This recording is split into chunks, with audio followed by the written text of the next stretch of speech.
नमस्कार दोस्तों, आज हम लोग पढ़ाई करने वाले हैं क्लास 6 का अध्याय 8। ये बुक का नाम आपका है सामाजिक एवं राजनीतिक जीवन। इसमें आज हम लोग पढ़ेंगे शहरी क्षेत्र में आजीविका। देखिए कितना शहर में भाग दौड़ है। आपको ये सब चीज़ गांव में नहीं मिलेगा, लेकिन शहर में जब से सुबह होगी ना तब से लोग भागते दौड़ते मिलेंगे आपको, कहीं भी चैन से नहीं बैठते हैं। आगे हम लोग चलेंगे। यहाँ पे देखिए छोटा सा कुछ दिखा हुआ है, उसको हम पढ़ देते हैं आपके लिए। भारत में 5,000 से ज़्यादा शहर हैं और 27 महानगर हैं। चेन्नई, मुंबई, दिल्ली, कोलकाता जैसे प्रत्येक महानगर में 10 लाख से भी ज़्यादा लोग रहते हैं और काम करते हैं। कहते हैं कि शहर में जिंदगी कभी रुकती नहीं। चलिए एक शहर में जाकर देखें कि वहाँ लोग क्या काम करते हैं, वे नौकरी कैसे करते हैं, अपने रोजगार में लगे हैं और वे अपना जीवन कैसे चलाते हैं। क्या रोजगार और कमाई के मौके समान रूप से सभी को मिलते हैं? देखिए सड़कों पर क्या काम हो रही है, यही सब है। साफ सफाई, नगर निगम की जो गाड़ियाँ होती है, ये सब कचरा फेंकने वाला, जो रोड पे फूल वूल बेचते हैं वो लोग, दाढ़ी देखने वाले वाले अपने रास्ता से जाते हुए। यह वह शहर है जिसमें मेरी मौसी बहन रहती है। मैं यहाँ गिनी चुनी बार आई हूँ। यह बहुत बड़ा शहर है। यह एक बार जब मैं यहाँ आई तो मेरी मौसेरी बहन मुझे घुमाने के लिए ले गई थी। हम तड़के ही घर से निकल निकल गई थी। जैसे ही हम मुख्य सड़क की तरफ मुड़े, हमने देखा कि वहाँ काफ़ी चहल पहल थी। सब्जी बेचने वाली अपनी रेहड़ी पर टमाटर, गाजर व खीरे को सजाने व्यस्त थी ताकि लोग देख सके कि उसके पास बेचने के लिए क्या क्या है। उसके बगल में फुटपाथ पर एक फूल वाली बैठी थी। वो सुंदर, रंगीन और तरह तरह के फूल बेच रही थी। हमने उनसे लाल और हमने उससे लाल और पीला गुलाब खरीदा। सड़क के दूसरी तरफ पटरी पर एक व्यक्ति अखबार बेच रहा था और चारों ओर से लोगों से घिरा हुआ था। हर कोई अखबार पढ़ना चाहता था।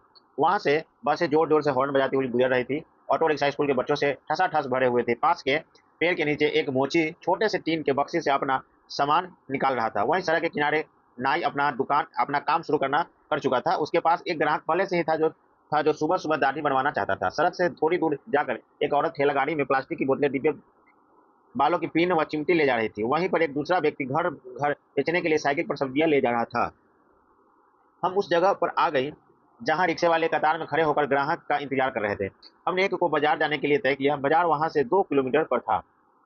यहाँ क्या कहा है? अच्छा, ये है बेचारा बच्चू मांझी, एक रिक्शा वाला है। ठीक है, पढ़ देते हैं इसको। मैं बिहार के गांव से आया हूँ जहाँ मैं मिस्त्री का काम करता था। मेरी बीवी और 3 बच्चे गाँव में ही रहते हैं। हमारे पास जमीन नहीं है। गाँव में मिस्त्री का काम लगातार नहीं मिलता था। जो कमाई होती थी वह परिवार के लिए पूरी नहीं पड़ती थी। जब मैं शहर पहुंचा तो मैंने यहाँ पुराना रिक्शा खरीदा और इसका पैसा किस्तों में चुकाया। यह काफी साल चल पहले की बात है। रोज सुबह बस स्टॉप पर पहुंच जाता और ग्राहक जहाँ भी जाना चाहे उन्हें वहाँ छोड़ देता। फिर रात को 8-9 बजे तक रिक्शा चलाता हूँ। मैं शहर के कॉलोनी से आसपास करीब 6 किलोमीटर तक रिक्शा चलाता हूँ। दूरी के हिसाब से हर ग्राहक मुझे 10-30 रुपए तक देता है। जब तबीयत खराब हो जाती है तब मैं यह काम नहीं कर पाता। उन दिनों कमाई बिल्कुल नहीं हो पाती। मैं अपने दोस्तों के साथ किराए के कमरे में रहता हूँ। वे सब पास की फैक्ट्री में काम करते हैं। रोज 200-300 रुपये तक मेरी कमाई हो जाती है, जिसमें मैं 100-150 रुपये खाने और किराए पर खर्च जाते हैं। बाकी मैं परिवार के लिए बचा लेता हूँ। साल में 2-3 बार मैं अपने परिवार से मिलने गाँव जाता हूँ। जो पैसा शहर से भेजता हूँ मेरा परिवार उसी पर जीता है। कभी कभार मेरी बीवी खेतों में मजदूरी करके थोड़ा बहुत कमा लेती है। समझते हैं? बच्चू भाई मान जी का है कहानी। अब हम लोग यहाँ से पढ़ना शुरू करेंगे। 2 मिनट था। बच्चों मांझी की तरह ही शहर में कई सारे लोग सड़कों पर काम करते हैं। वो चीजें बेचते हैं, उनकी मरम्मत करते हैं, यहाँ कोई सेवा देते हैं। वे स्व रोजगार में लगे हैं। उनको कोई दूसरा व्यक्ति रोजगार नहीं देता है, इसलिए उन्हें अपना काम खुद ही संभालना पड़ता है। तो खुद योजना बनाते हैं कि कितना माल खरीदे और कहाँ वह कैसे अपनी दुकान लगाए। उनकी दुकानें अस्थायी होती है। कभी कभी तो टूटे फूटे गत्ते के डिब्बों या बक्सों पर कागज फैलाकर दुकान बन जाती है। यह खंभों पर तिरपाल या प्लास्टिक चढ़ा लेते हैं। कोई अपने ठेले या सड़क की पटरी पर प्लास्टिक बिछाकर भी काम कर चलाते हैं। उनको पुलिस कभी भी अपनी दुकान हटाने को कह देती है। उनके पास कोई सुरक्षा नहीं होती। कई ऐसी भी जगह हैं जहाँ ठेले वालों को घुसने नहीं दिया जाता है। ठेले वाले जो चीजें बेचते हैं वे अक्सर घर और उनके परिवार वाले बनाते हैं या परिवार वाले चीजों को खरीद कर साफ करके छाट कर करके बेचने के लिए तैयार करते हैं। उदाहरण के लिए जो सड़कों पर खाना या नाश्ता बेचते हैं वो ज्यादातर घर पर ही बनाया जाता है। अहमदाबाद शहर में एक सर्वेक्षण में पाया गया कि काम करने वालों में से 12% लोग सड़कों पर काम करते रहते हैं। ठीक है, काम कर रहे थे सड़कों पर। अक्सर शहर में काम करके आजीविका चलाने वाले कामगारों को मजबूरन सड़कों पर ही जाना पड़ता है। ये चित्र आपको देख लीजिए। हर शहर में ये चीज देखने को मिलेगा। आप अभी देख लीजिए कहीं भी। ऐसा हम सर पटना से है। आप पटना में ही अगर आप हमारी वीडियो देख रहे हैं तो जाके देख सकते हैं। रात में वो कहा जाता है वो रूम वो लोग बहुत कम लेते हैं। या तो ओवर ब्रिज के नीचे सो जाते हैं वो लोग। ठंडे के दिन हो या गर्मी या बरसात, किसी भी मौसम में वो लोग वहीं सोते हैं। या कोई ज़्यादा पैसा कमाता हो, जैसे टोटो वाले हो, ऑटो रिक्शा वाले हो, तो हो सकता नहीं वो लोग रूम लेकर रहते हैं अपने परिवार के साथ। लेकिन अक्सर आप देखेंगे कि जो रिक्शा चलाते हैं वो लोग हमेशा कोई ओवर ब्रिज के नीचे, नहीं तो इधर उधर कहीं किसी के यहाँ अपना रिक्शा लगा के रिक्शा पर सो जाते हैं। ये उन लोगों का दैनिक जीवन एक दिन की नहीं, रोज की बात है ये। तो हम लोग ये देखने को मिल जाता है। हमारे देखिए आगे हम लोग हैं अपने, आगे पढ़ेंगे कि हमारे देश के शहरी इलाकों में लगभग 1 करोड़ लोग फुटपाथ और ठेलों पर सामान बेचते हैं। अभी हाल फिलहाल तक गलियों और फुटपाथ पर काम को यातायात और पैदल चलने लोगों के लिए एक रुकावट की तरह देखा जाता था, लेकिन कई संस्थाओं के प्रयास में अब इसको सभी के लिए उपयोगी और आजीविका कमाने का अधिकार के रूप में देखा जा रहा है। सरकार भी उस कानून को बदलने पर विचार कर रही है जिससे उन पर प्रतिबंध लगा हुआ था। कानून में बदलाव आने से उनके पास काम करने की जगह होती है और यातायात एवं लोगों का आवागमन भी सहज रूप से हो पाएगा। ऐसा सुझाव है कि शहरों में कुछ लोग फुटपाथ और ठेलों पर सामान बेचने वालों के लिए तय कर दिया जाए, यह भी सुझाव कि उन्हें खुले रूप से आने जाने की अनुमति हो। वे लोग उन समितियों में रखे जाएं जो उन मुद्दों पर निर्णय लेते हैं। जब हम बाजार पहुंचते हैं पहुंची जब हम बाजार पहुंची तो दुकानें अभी खुलनी शुरू हुई थी, लेकिन त्योहार के कारण वहाँ बहुत भीड़ हो चुकी थी। वहाँ मिठाइयाँ, खिलौने, कपड़े, चप्पल, बर्तन, बिजली के सामान इत्यादि कई दुकानों की कतार थी। एक कोने में दांतों के डॉक्टर का क्लिनिक था। मेरी मौसी बहन ने उनसे पहले से ही समय ले रखा था। हम वहाँ पहले पहुँच गई जिससे हमारी बारी न चली जाए। हमें थोड़ी देर एक कमरे में इंतजार करना पड़ा। डॉक्टर ने उसके दांतों का परीक्षण किया और दांत का छेद भरवाने के लिए अगले दिन आने को कहा। वह बहुत डर गई थी क्योंकि उसने सोचा था कि एक तो अपना दांत खराब होने दिया और ऊपर से इतना दर्द सहन करना पड़ेगा। डॉक्टर के यहाँ से हम सिले हुए कपड़ों के एक शोरूम पर गई क्योंकि मैं कुछ सिले सिलाए कपड़ों खरीदना चाहती थी।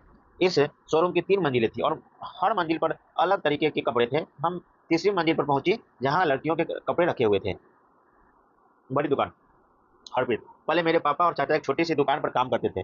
इतवार को और त्योहारों के समय मैं और मेरी बहन, मेरी माँ उनकी मदद करते थे। मैंने कॉलेज की पढ़ाई पूरी करने के बाद वहाँ काम करना शुरू किया। अब मेरी पत्नी वंदना और मैं यह शोरूम चलाते हैं। वंदना, हमने कुछ साल पहले यह शोरूम खोला। मैं एक ड्रेस डिजाइनर हूँ। मैंने तरह तरह के फैशन के कपड़े बनवाने की पढ़ाई की, लेकिन आजकल लोग कपड़े सिलवाने की जगह सिले सिला यानी रेडीमेड कपड़े खरीदना पसंद करते हैं। इसलिए मेरा ध्यान इस बात पर ज़्यादा रहता है कि कैसे इन रेडीमेड कपड़ों को आकर्षक रूप से सजा कर रखा जाए। हम अपने शोरूम के लिए अलग अलग जगहों से सामान खरीदते हैं। ज़्यादातर माल मुंबई, अहमदाबाद, लुधियाना और तिरपुर से आता है। कुछ सामान दिल्ली के पास शहरों जैसे गुड़गांव, नोएडा से भी आता है। कुछ कपड़े हम विदेशों से भी मंगवाते हैं। इस शोरूम को सही रूप से चलाने के लिए हमें कई चीजें करनी पड़ती हैं। हम विभिन्न अखबारों में, सिनेमा में, हॉल में, टेलीविजन व रेडियो चैनल पर विज्ञापन देते हैं। अभी तो यह शोरूम किराए पर है, पर हम इसे जल्द ही खरीद लेंगे।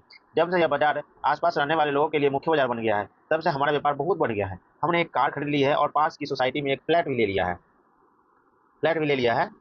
हरप्रीत और वंदना की तरह कई लोग हैं जिनके पास शहर के बाजारों में अपनी दुकानें हैं। ये दुकानें छोटी बड़ी और लोग अलग अलग चीजें बेचते हैं। ज्यादातर व्यापारी अपनी दुकान या व्यापार खुद संभालते हैं। वो किसी दूसरे की नौकरी नहीं करते, लेकिन वो खुद कई लोगों को मैनेजर या सहायक की तरह नौकरी पर रखते हैं। ये पक्की दुकानें होती हैं जिनके पास नगर निगम से व्यापार करने के लिए लाइसेंस होता है। वो नगर निगम यह सुनिश्चित करता है कि सप्ताह में कौन से दिन बाजार बंद रहेगा। उदाहरण के लिए इस बाजार में दुकानें बुधवार को बंद रहती है। इस बाजार में छोटे छोटे दफ्तर और अन्य दुकानें भी जो बैंक, कुरियर इत्यादि की सेवाएं देती है। फैक्ट्री में मैं अपने कपड़े पर जरी का काम करवाना चाहती थी जो मुझे एक खास मौके पर पहनना था। मेरी बहन ने कहा कि वह निर्मला को जानती है जो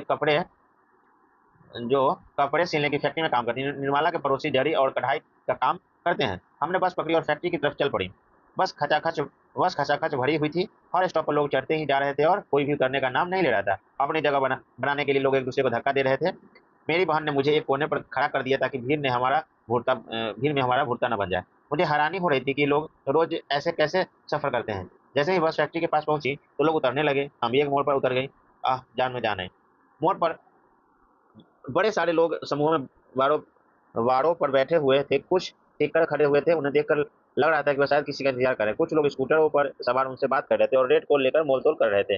मेरी बहन ने समझाया कि यह लेबर चौक कहलाता है। यह दिहाड़ी पर काम करने वाले मजदूर और मिस्त्री जहाँ कुछ भवन बन रहे हैं होते हैं और मजदूरी करते हैं, कुछ बोझा उठाते होते हैं और सड़कों के सामान उतारते हैं। कुछ लोग टेलीफोन की लाइन और पानी की पाइप के लिए खुदाई का काम करते हैं।